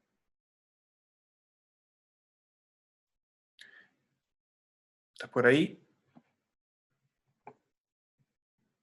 Ahí está. No, estás muteado, Francisco, no te estamos escuchando. Ahí sí. No, se fue de nuevo el audio. Hola, hola. Ahí te escuchamos. No te vemos. Genial, Ahí perdón. perfecto. Perfecto. Estaba tratando de entender porque no les manejaba mucho en el celu. Bueno, primero felicitarles, me encanta la propuesta. Me parece toda una investigación así tan interesante, a mí me emociona este tipo de productos, o no sé, como de desarrollos que atraviesen mucho las emociones. Por eso ponía esto de que me trae mucho a la memoria el tema de sentarme con mi familia a ver fotos de mi familia con mis abuelos y con los nuevos, digamos, miembros de la familia, de manera muy romántica, reivindicar esta cuestión del espacio, de dónde somos, de dónde venimos, y eso a nivel comunitario me parece que se desestima un montón, me parece una reivindicación muy importante a nivel histórico de un espacio como este en el que ustedes están retratando. Tengo un par de preguntas que son más como porque soy curioso de la densidad poblacional, cuántas personas viven aquí, qué tipo de ruralidad es, como no tengo idea tan precisa de eso, porque igual las imágenes veo que están, no sé si es pueblo, o un poco las cuestiones un poco más campestres. Entonces tengo toda esta incógnita más específica de eso. Y por otro lado, como felicitarles por eso, como que me parece una intervención muy reivindicadora de espacios como estos que son históricamente desestimados. O sea, es como que políticamente desechada la idea de que fue la fundación primera. En ese sentido me parece que hay mucho para reivindicar. Sobre todo, pues, me pareció lindo lo que dijo Clarisa al final. Creo que hay una importancia sobre la población para contar esto. Obvio que hay una importancia, digamos, que podría atravesar ese espacio eh, o trascender, pero creo que hay una relevancia bien linda con esas personas, como una especie de responsabilidad con ellos, como para que siempre, no sé, como una cosa, una especie de sentirte feliz por de dónde vienes, qué significa, quiénes somos, etcétera. Así que bueno, les felicito y si es que tienen, no sé, algo que contarme alrededor de eso, esa decisión que un poco contaba Clarisa al final, de cómo se les presentaría a ellos, y la otra sobre el lugar, un poco más específica porque no tengo idea de dónde es. Gracias. Bueno, muchas gracias. Sí, aquí somos alrededor de 800 habitantes en el día de hoy y es un pueblo, un pueblito, y tiene sí una zona rural como como a la entrada del pueblo hay una zona que es como la zona rural, donde hay muy pocas casas y algunas estancias. Y bueno, y después sí se llega al pueblo, que está como hay dos calles principales y después calles como de tierra, y ahí como para los costados como ya se transforma en una zona rural. Que también es una zona que no lo dije, pero estamos en una zona completamente inundable. Bueno, lo dije porque está la foto de la creciente, pero lo que también trae muchas particularidades al pueblo. Y después con respecto a lo, a lo que decías, sí, yo veo también como siempre veo las imágenes de archivo, siempre me fascinaron desde el mundo donde vengo, que es el cine. Me fascina todo lo que es documentales y todo lo que tiene material de archivo. Yo creo que los archivos familiares tienen como ese poder de encantarnos, ¿no? Tiene una magia como de vida, ¿no? De que ahí está registrada la vida como el pasado, y de alguna forma, en el caso de Villa Soriano, tienen esa característica de un momento de esplendor que no está más, o que se perdió de alguna forma, ¿no? En el tiempo presente. Y que era lo que decía antes, un poco que las personas mayores llevan ese pasado adentro con mucha nostalgia. Y entonces es muy importante eso, que ellos se puedan ver. En ese momento que hicimos hace unos años la proyección de esas imágenes, fue muy lindo el contacto que ellos tuvieron con las imágenes, como mirándose a ellos mismos y haciendo comentarios.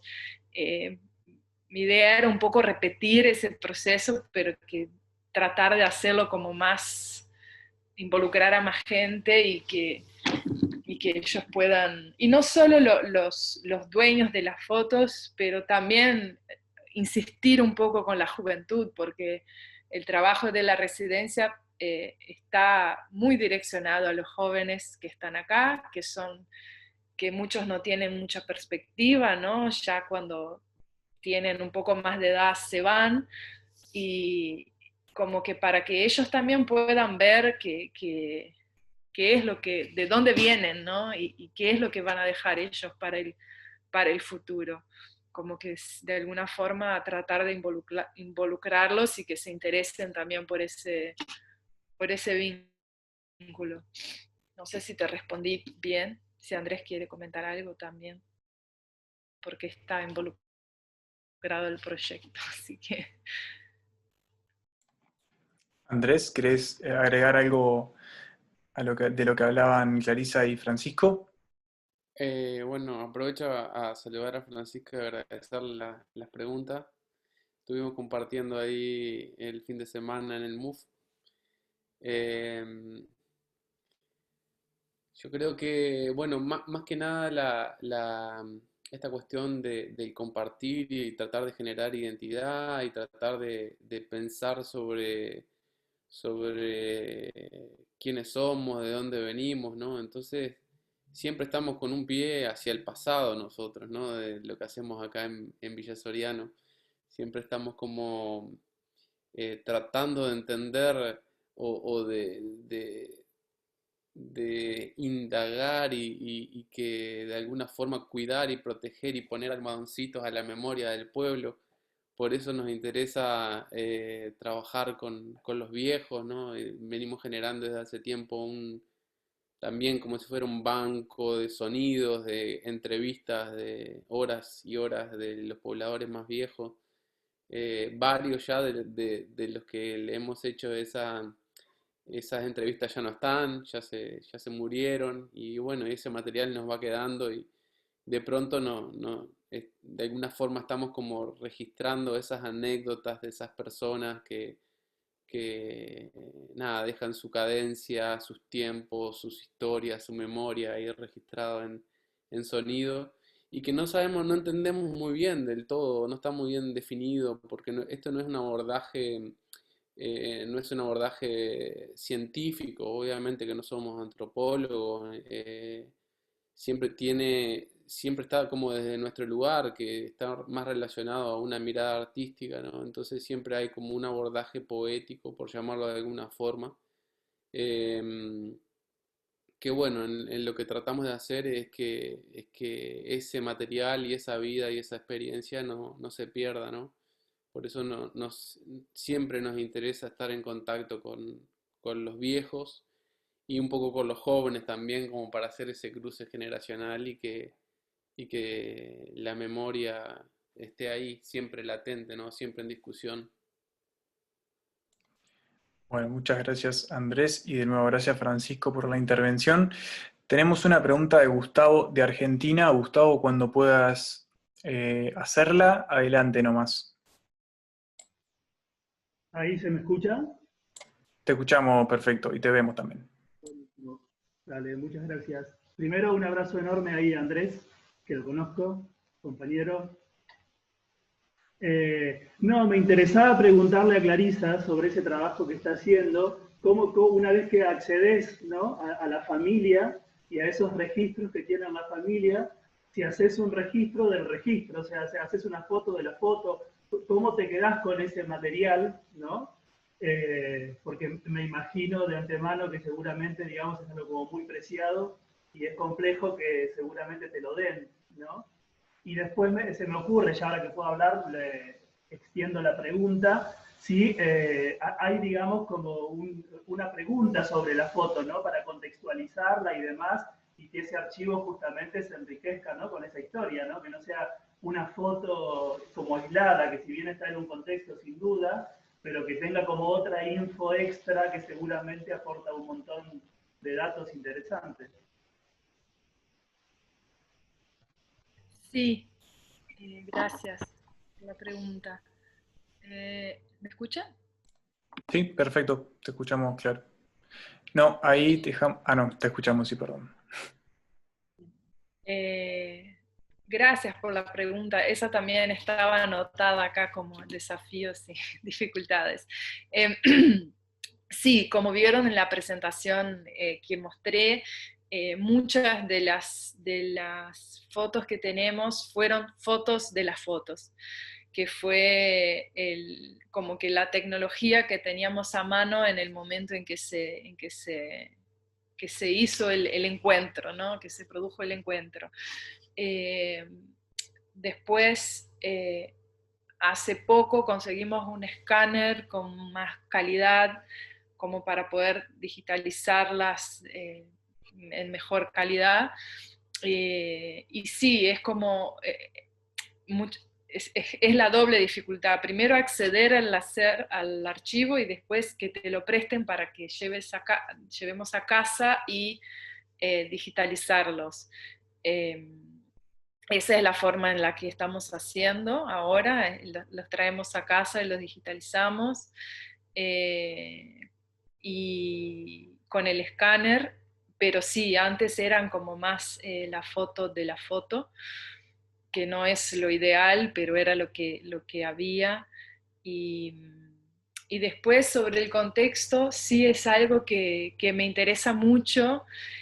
Y bueno, yo en realidad me estoy dedicando más a ese proyecto en los últimos meses, en que he estado más tranquila, por decirlo, después de todo eso de la pandemia, y y ahí empecé a pensar en volver a los dueños de los archivos que ya tenemos para hacerle las preguntas de dónde era la foto, más o menos en qué año se registró, bueno, de quiénes son las personas que están en la foto. Como hay un trabajo bastante extenso para hacer, que es volver a digitalizar algunas fotos, tenemos que hacer, y en ese volver a preguntar esas informaciones más de contexto de cada foto. Eso es algo también en el que estoy como, que deseo hacerlo, pero también que lleva bastante tiempo y bastante información, y que bueno, ahora desde hace unos meses que me estoy dedicando un poco más a ese proyecto, como con más foco. Y eran esas dos preguntas, ¿no? Sí, bueno. Bien, bueno, gracias Clarisa. Y bueno, para ir terminando, yo les voy a hacer una última pregunta a los tres. Y me gustaría saber, porque hablamos un montón en estas presentaciones sobre el archivo, sobre ir a trabajos anteriores, sobre todo, por ejemplo, con Pablo, lo vimos mucho en su presentación, y me gustaría saber en cada uno de los casos cómo ustedes se relacionan con su propio archivo. De los proyectos, su archivo fotográfico. En el caso, Clarisa, quizás tu archivo es diferente porque venís de otro palo, pero quizás también puedes responder. Y me gustaría saber eso, cómo se relacionan ustedes, van a su archivo, lo revisan, cada cuánto lo hacen, lo dejan ahí congelado. Me gustaría saber cómo son sus prácticas en ese sentido, en ese apartado. Pablo, quizás podemos arrancar contigo, que bueno, vos nos mostraste claramente un poco las conexiones también que tenían tus trabajos anteriores con el presente, entonces quizás puedes partir de allí.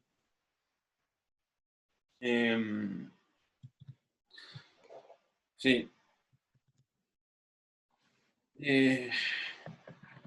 Yo sin querer, sin proponérmelo, me pasa que estoy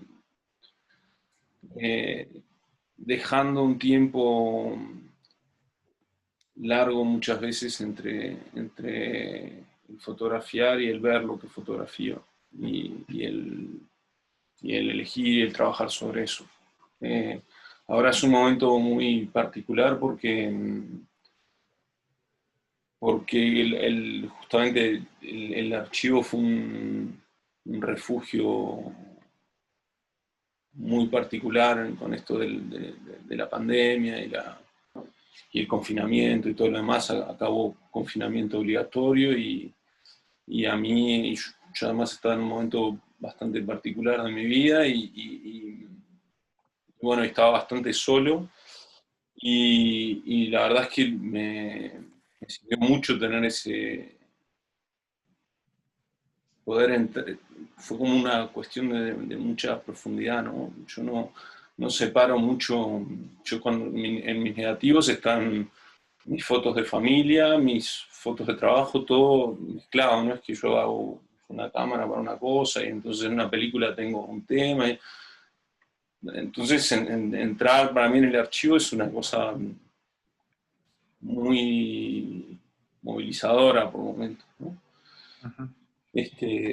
Y después hay como dos tipos de entradas a ese archivo.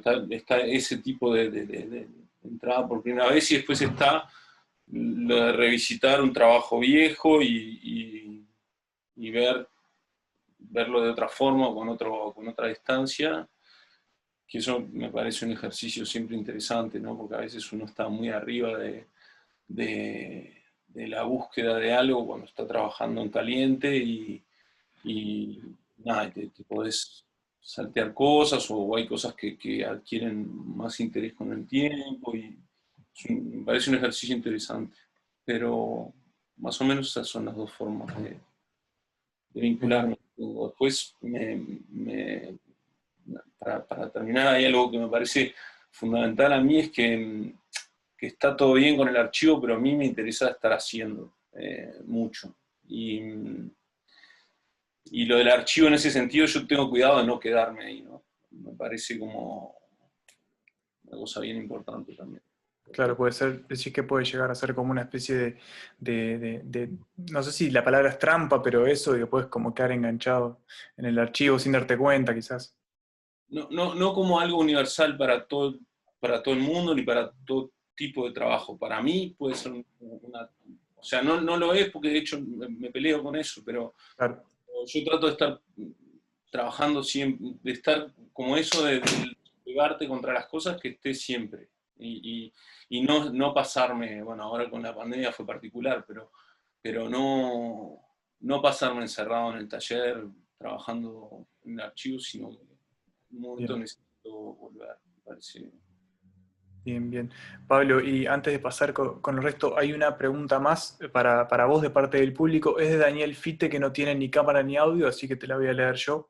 Y él pregunta, ¿cómo te funciona este concepto del que hablabas de trabajar en estado de pérdida? Él dice, creo que lo mencionó así, si es un lugar positivo en tu proceso o no.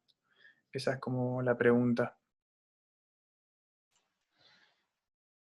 Lo que pasa es que yo no soy muy creativo de otra forma, yo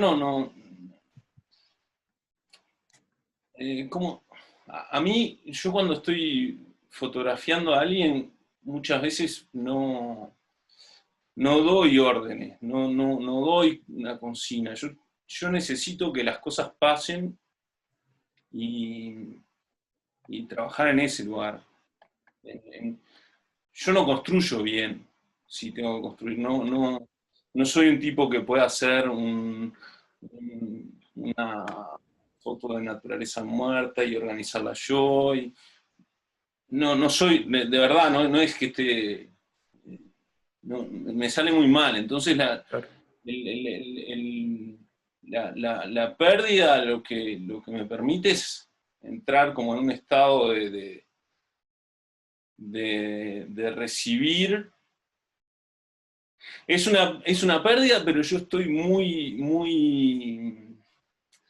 trato de estar muy estimulado en esa pérdida y de mantenerme muy ávido de sorprenderme, aunque sea con cosas banales. Y en ese sentido sí es importante porque en la pérdida yo encuentro el accidente, que para mí es lo que nutre mi trabajo. Y si no estoy perdido, si ya conozco las cosas, o conozco los caminos, o conozco los lugares, o asumo que conozco una persona como para... se acaba, se me acaba ahí, de alguna manera. Entonces, en ese sentido, la pérdida es como eso de la deriva, de salir sin yo jamás tuve mapas de los lugares donde fotografié, ni nada, es como vas y hay cosas que te traen de vuelta a un lugar y vas y bueno, y funciona así, como de una forma, a mí me funciona eso, creo que cada uno tiene que encontrar la forma que le funciona a él, a mí eso es lo que me da la materia. Lo que te permite crear, está claro. Bueno, muchas gracias, Pablo. Y ahora vuelvo a la pregunta, sí, del principio, la del archivo, para brevemente preguntarles a ustedes a modo de cierre. Clarisa, por ejemplo, tu caso es diferente al de ellos dos, porque trabajas de otra manera, pero ¿cómo es tu relación en ese sentido? ¿Tenés relación con el archivo? ¿Vas a él? Eh, yo creo que tal vez mi relación sea la relación de cualquier persona que no sea fotógrafo profesional, que es la relación que tenemos con nuestros, y más viviendo en la era en que vivimos, ¿no? Con tanta producción de imágenes todo el tiempo, y el Instagram y las redes sociales, y el celular, o sea, mi aparato para sacar fotos es el teléfono, y siempre me cuestiono si debo volver a usar la cámara. Bueno, aprendí a fotografiar con una cámara analógica, y siempre cuando veo que tengo un archivo que se va acumulando en discos duros, sin imprimir, o sea, fotos que no las vemos nunca si no abrís el disco y pasás una a una, siempre me cuestiono si no debo volver al rollito y a comprar, ¿no? Y a tener la posibilidad de imprimir las imágenes, y de hecho creo que después de ser madre es como todo cambia, si querés que registrar cada vez más eh, el crecimiento de los hijos, y entonces siempre me frustra un poco con respecto al archivo, porque es siempre muy grande, y no tengo como la capacidad de organizarlo, o de decir, bueno, ahora voy a hacer una selección de fotos de mi hijo y las voy a imprimir, porque bueno, ahora tiene 6, pero no tengo fotos de cuando tenía 2, no sé, ¿viste? Es como la relación que tengo con mi archivo personal es un poco frustrante, y cuando estoy haciendo ese tipo de trabajo con archivos del pasado, como que potencia un poco esa frustración de que, bueno, que ahora que tenemos tantas imágenes y que somos un mundo regido por imágenes, ¿cómo las hacemos, cómo valoramos eso, ¿no? Qué difícil es valorar las imágenes que producimos. Mm.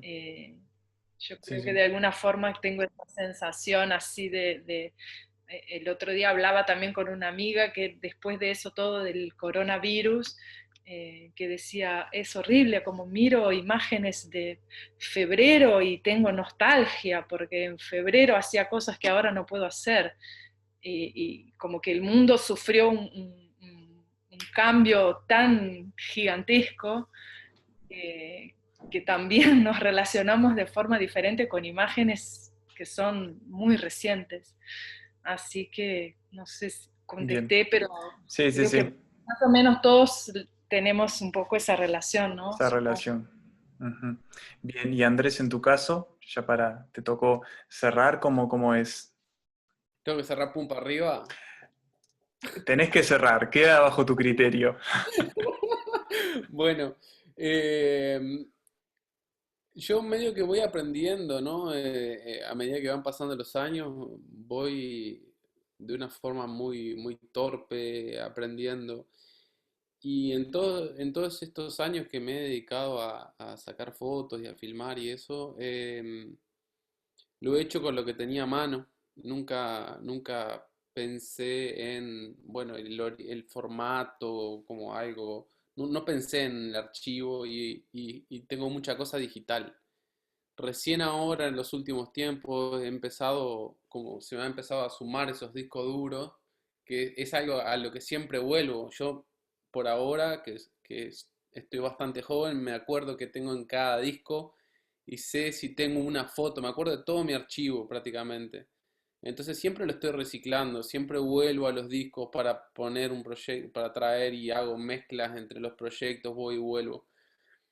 Pero a medida que van pasando el tiempo se me van generando más teras de información y me he dado cuenta que en realidad quiero cambiar mi relación con el trabajo, ¿no? Y quiero, bueno, parte de las decisiones que he tomado es que voy a volver al analógico, porque prefiero guardar los negativos a que todo quede en un disco duro con copia 2 veces, pero no, siento que está despegado de lo matérico y a mí me Sí, interesa lo matérico, ¿no? Entonces me claro. interesa que también mi trabajo que si tiene que desaparecer, que lo coma la propia humedad del lugar. Bien, bien, bien, bueno, muchas gracias. Y bueno, muchísimas gracias a los tres por sus presentaciones, por las preguntas, por las respuestas más bien que nos dieron y a nosotros y al público. Y bueno, les doy la oportunidad para que se despidan los tres antes de dar algunos pequeños avisos, así que les dejo el micrófono habilitado para la despedida. Bueno, muchas gracias. Yo, la verdad que muy buena oportunidad de hablar. Gracias a todos los que están presentes. Tengo ahí parientes, mi hermano, mi madre. Y bueno, gente amiga también. Así que muy lindo, muy lindo espacio de intercambio. Muchas gracias. Dale, Andrés. Bueno, nada, un placer como siempre. Gracias por la oportunidad, por la ventanita esta de llegar a tanta gente querida. Un placer compartir con vos, Pablo. Es la primera vez que estamos generando algo así en común. Me encantó escuchar sobre tu trabajo, aprender también y ojalá que encontremos espacios de encuentro en el futuro también. Bueno, con Clau obviamente que vamos a seguir construyendo juntos cosas. Así que nada, un placer, muchísimas gracias y nos vemos en breve. Bueno, encantado, recíproco,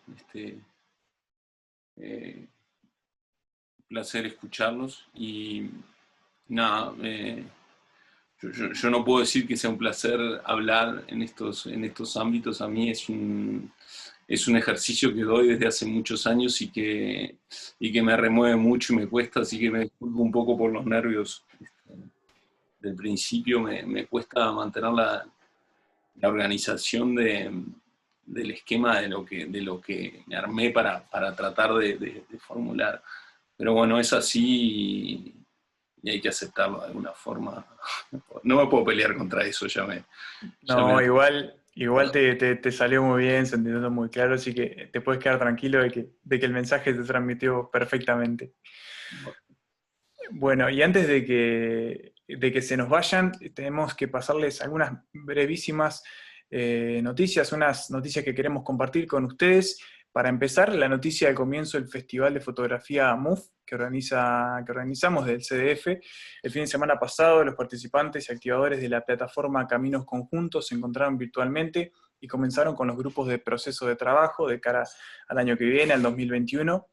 También el sábado pasado lanzamos un ciclo de entrevistas a referentes internacionales y nacionales sobre fotografía, acerca del rol de la fotografía en el contexto del coronavirus, y ya está disponible la entrevista a Luis Kamnitzer en la web y en el canal de YouTube del Centro, y el sábado próximo estrenaremos la entrevista a José Antonio Navarrete.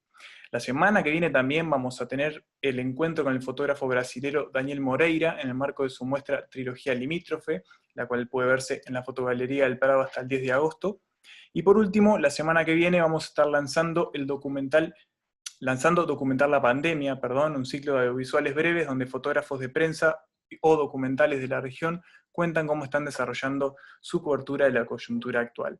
Y por último, les dejamos brevemente antes de que se vayan, una pequeña encuesta para que completen. Son 5 minutos, muy pocas preguntas, que a nosotros nos sirven para relevar más la información sobre, bueno, estas charlas y estas actividades que hacemos, con el fin de, bueno, mejorar cada vez más este tipo de actividades, así que les va a aparecer en brevísimos instantes y la completan ahí. De mi parte, muchísimas gracias a todos por venir y nos vemos la próxima.